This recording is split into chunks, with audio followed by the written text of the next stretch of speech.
for a very renowned cardiologist, Dr. Kaur, to join us on the live. Hi. Hi, Dr. Kaur. I'm Hi, really you're sorry. We've audible. been having some glitches since yesterday. That's okay. It's been That's real trouble. perfectly fine. That happens. Uh, That's a part of going live. so I figured. So we're just so happy to have you on board, and thank you so much for taking the time out to do this live with us. So Dr. Kaur is a consultant interventional cardiologist and a lead in heart failure services. He's currently working at Narayana Health in Kolkata, right. and yeah, we're just very excited to have you on this live. We can start diving into the myths and misconceptions people have around heart health, and how we can address them.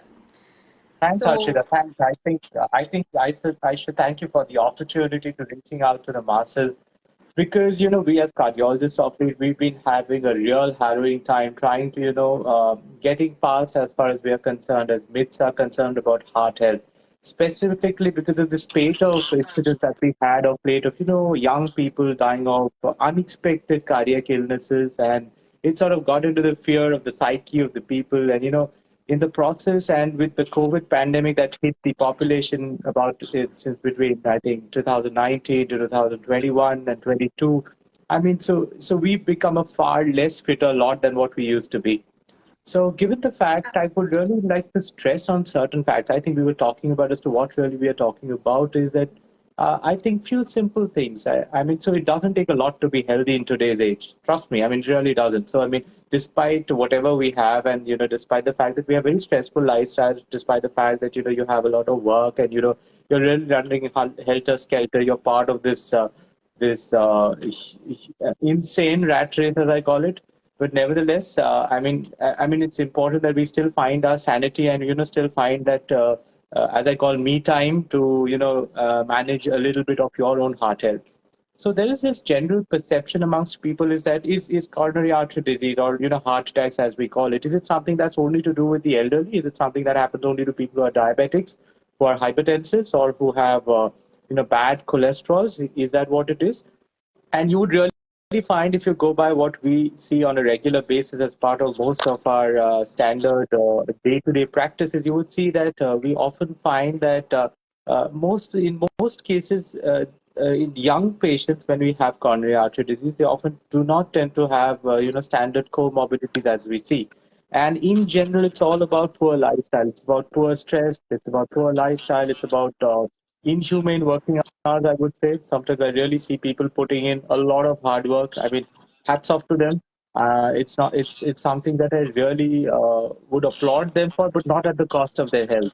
But then that's how it is, and that is what we are really looking at. So one thing we're really looking at is the fact that we would be looking at telling people to take out some time for exercise. So when we talk about exercise, we often are told that how much is too much, how much is enough, how often do you do it? And I would suggest that we have some guidelines for this. So of course, for the uninitiated, so people who are not used to doing regular exercise, I would suggest you start with brisk walks. You start with body weight exercises, do freehand exercises.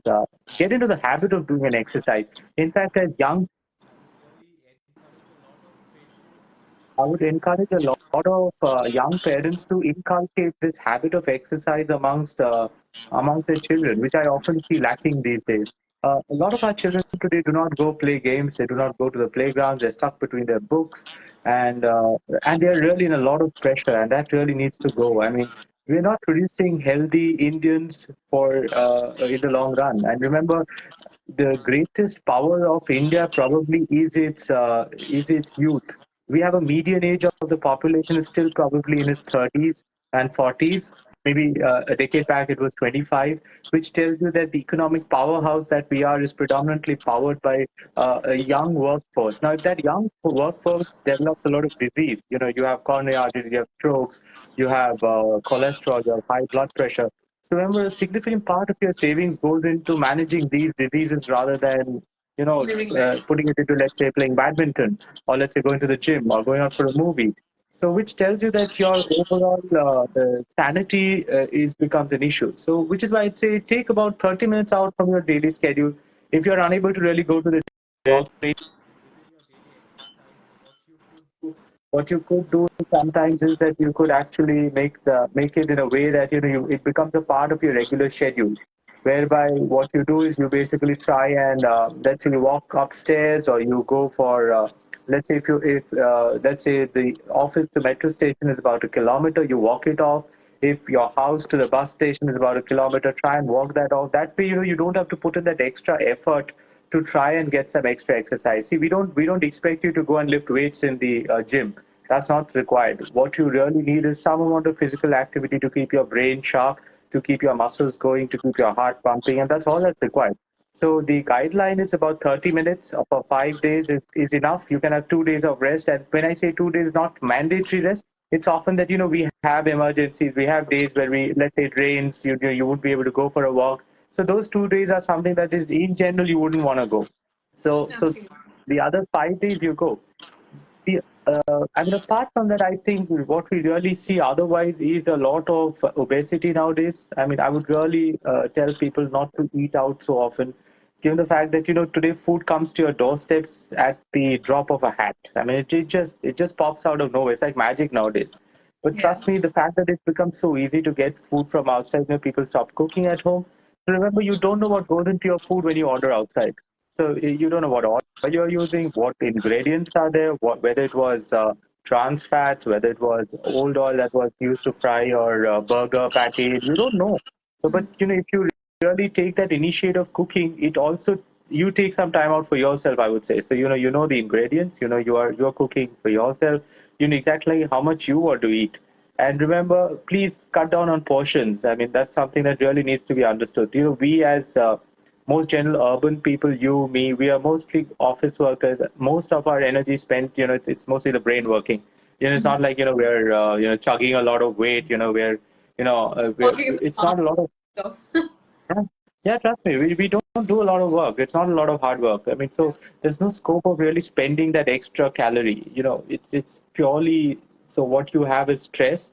What you really have is a lot of mental pressure probably, and that's what you're dealing with through the rest of the day. So which is why it's important you take that me time out. It's important. I think you've seen, recently there was this young employee who died because of work stress, and we've had issues where we are seeing a lot of our young workforce, they do these inhuman night shifts because, they're dealing with clients with the United States and etc. It's all good, but I think there is some place where they need to shift out, they need to rotate out, they need to find some time for themselves, give themselves breaks.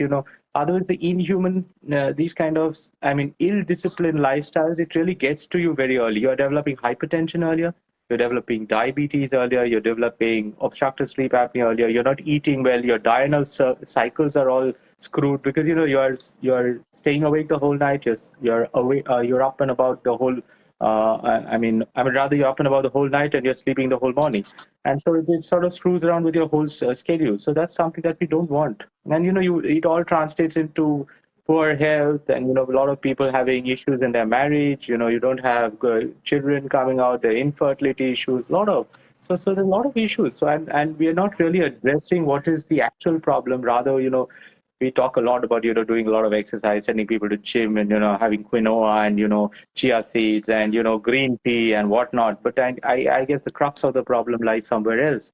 So this is something that really needs to be understood. The other part I was really wondering about is sleep and stress. So how often do you get some me time? Do you often get me time for yourself, Harshita? I prioritize me time because I personally can't function if I don't take some time and space out for myself to, gather my thoughts and, try to practice some mindfulness. And I also prioritize working out every other day. Every day is not possible, but I try to work out at least, every alternate day. So that's what I want to But hear from most people, that at least they've made that intention, that you've taken some time out. See, the intention is that you should try for yourself first, then only you can let other people get them sorted. But, in most cases, we don't try for ourselves first. So there's no question of, doing things otherwise. Because let's say even I have bad days. I have days when I'm up at 5:30. I'll be doing surgeries. But of course, that's something different. That's what I live for. It's sort of a passion, to get people up on their feet as soon as possible.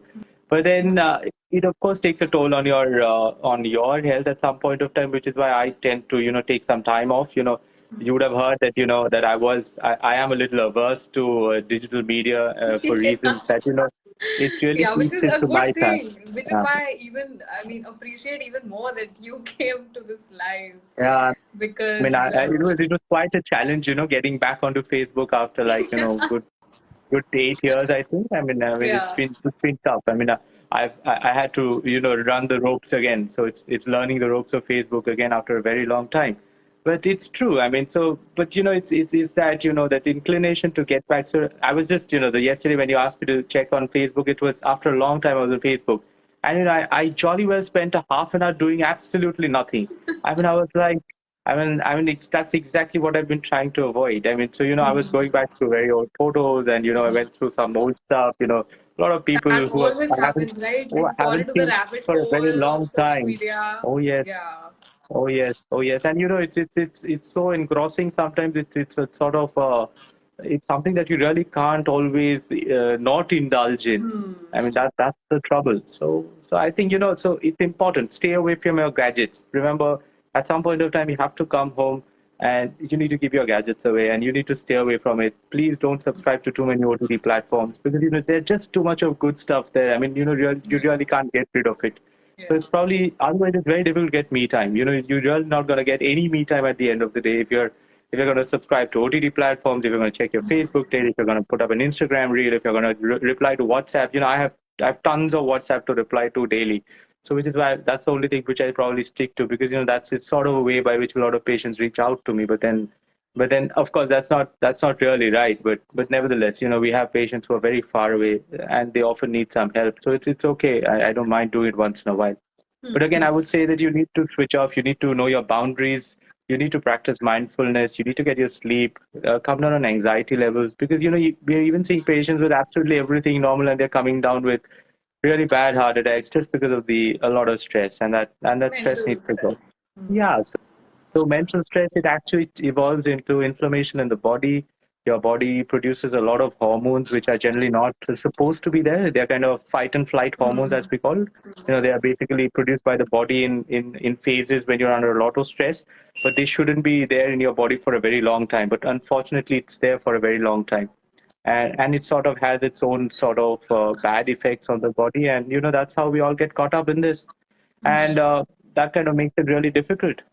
So the Right. message would be that we really need to practice a little bit of me time for ourselves, get that 30 minutes of exercise, irrespective of what happens. So try and inculcate exercise into your daily routine, such that you can't forego it. So let's say walking to that bus stop, taking that metro from my house, or if you have a cycle, making sure you cycle to the metro station if that's possible.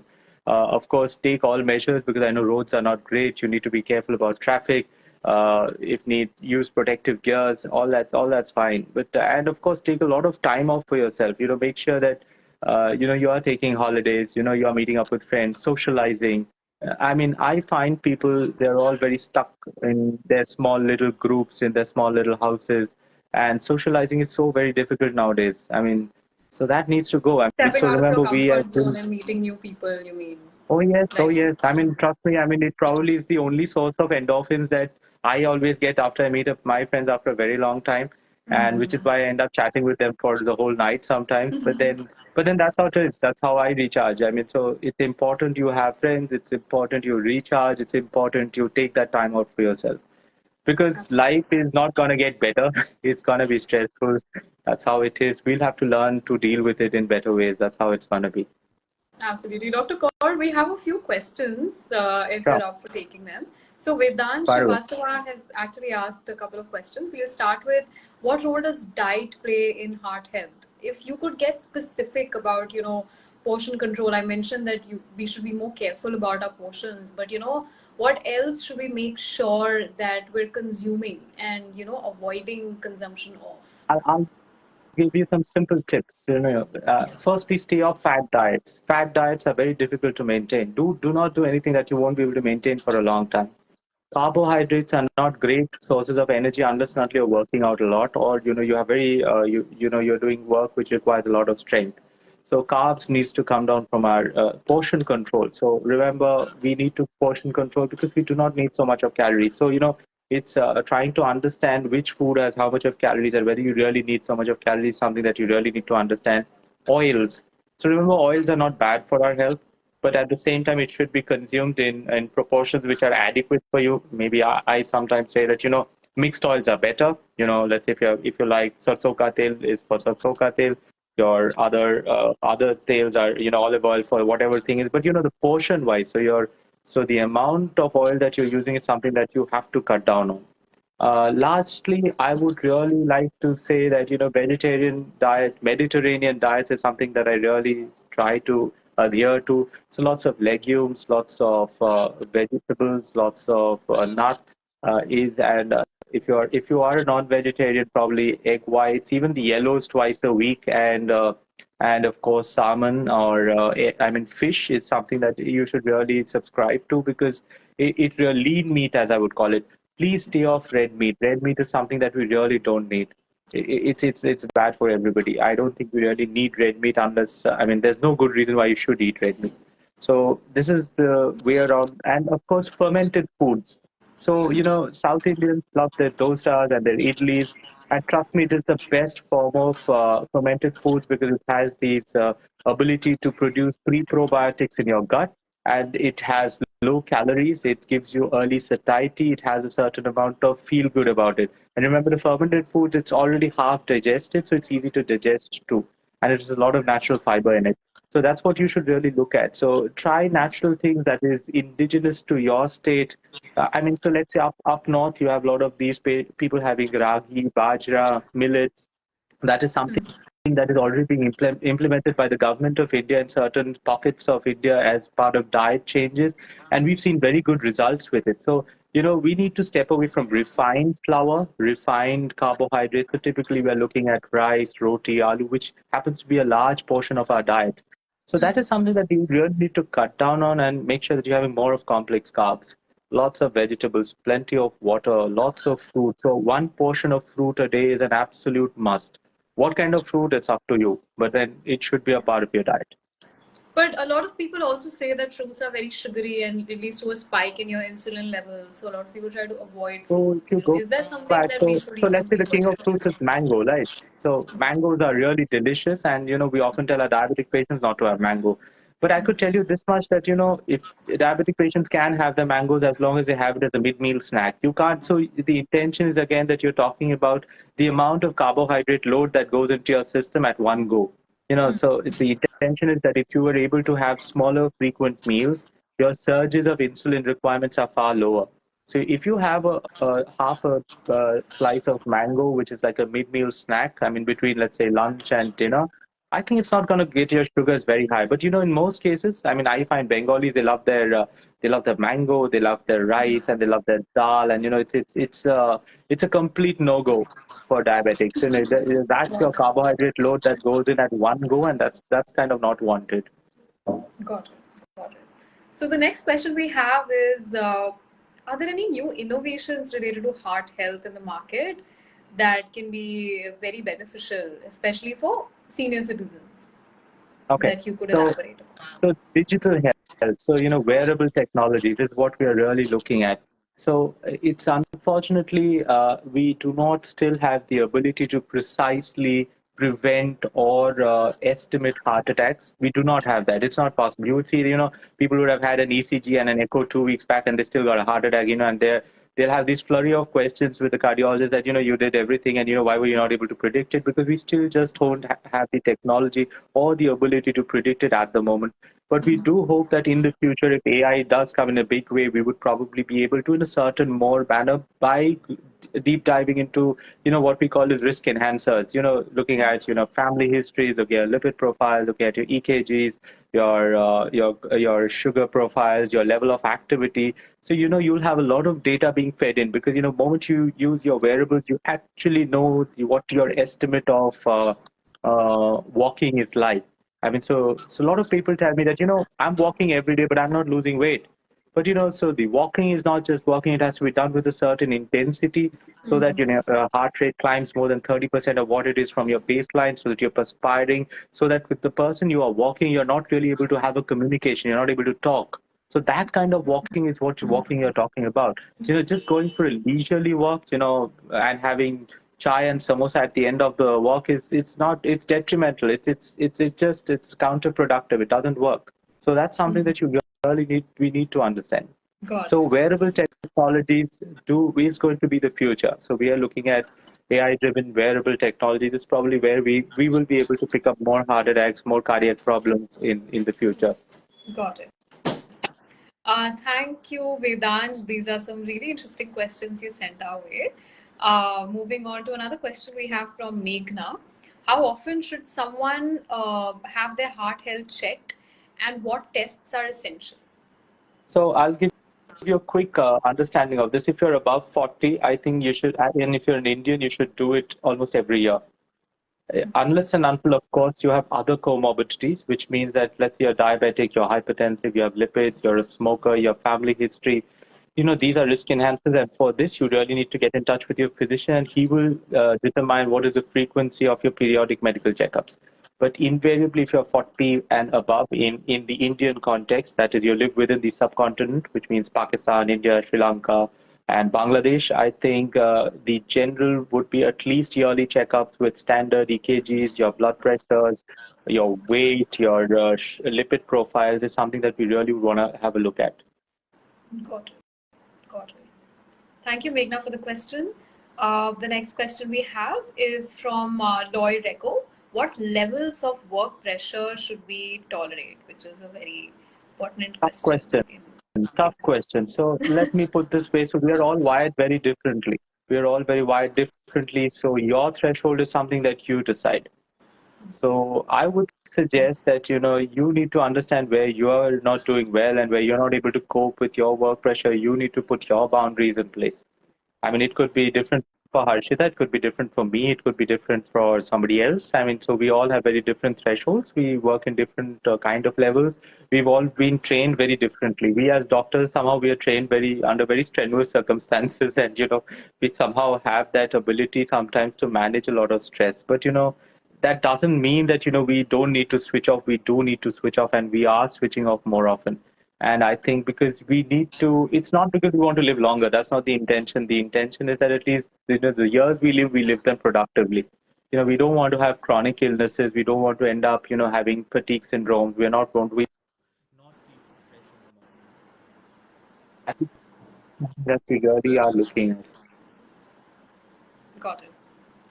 Arun Singh has sent a very interesting question, which is he's looking for something good to read about heart attacks in athletes, and if you know anything about such Heart attacks books and or such athletes. articles.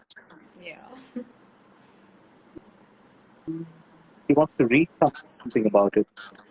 I think he's curious to know more on this topic because it's an outlier, right? Because athletes live a very healthy lifestyle and they eat well. They, of course, they exercise on a regular basis. But I guess it's also not uncommon for heart attacks to happen It's not about amongst heart athletes. attack. So I'll put this in a very different perspective. So, we've seen football players, just falling off in between matches, having major cardiac arrest, being shocked out of abnormal rhythms, So nowadays, if you look at Europe and Americas, or for that matter, in India, most of these players, they would have a physical checkups before they actually become parts of major teams or they're certified to play as what we call as contact sports. So remember, a lot of us, we harbor within ourselves congenital heart disorders which are unknown, which are not diagnosed, remain undiagnosed for a very long time. And they only get diagnosed when such these kind of untoward events happen for the first time. So, we have typical congenital disorders like hypertrophic cardiomyopathy, we have long QTs, we have arrhythmogenic right ventricular dysplasias. So these are they're like congenital cardiac problems which predispose to abnormal rhythms of the heart, which can affect these players, specifically when they're doing a lot of stress. So, when they're really running very fast, etc. So when they undergo periodic medical checkups, and if these kind of things are picked up, often they need to forego their career in football, etc. Because it's just not possible for them to continue in these kind of careers in the long run. So as far as we're concerned, so this is something that athletes is you're right. So it's an outlier, but at the same time, it's not unreal. We do find a lot of these patients having cardiac problems, but just that you have a lot of screening outside of India. I think nowadays even in India, it's very much possible, and we do a lot of it.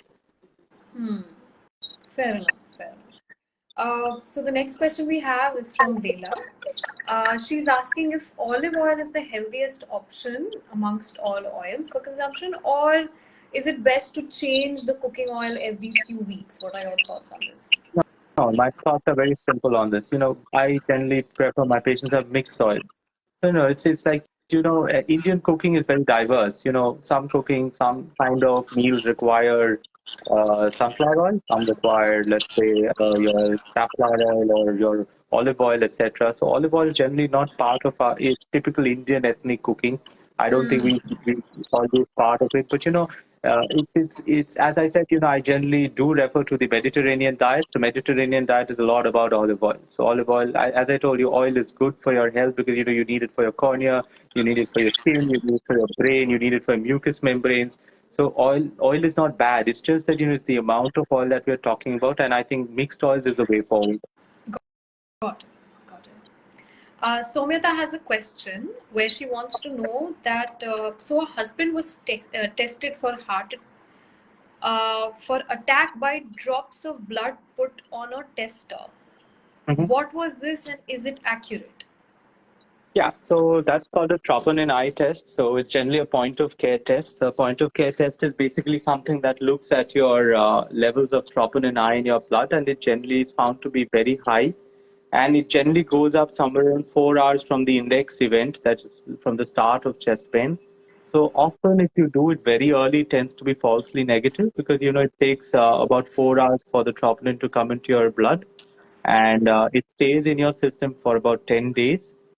So, which is why within that period, if you test your troponin I, it's likely to come back positive, provided he's had a heart attack. But beyond that window, like if it's done too early sometimes or too late sometimes, it would come back as negative. So it's of course a very specific and a very sensitive test for troponin for heart attacks, but provided you need to do it at the right time. Got it. Got it. So the next question is from Nikisha. She was hypertensive years ago, and she was asked to stop eating fried food, outside food and bread, and yeah, there were a lot of restrictions put on her diet. So, but I think she hasn't mentioned, but I'm assuming that her health improved.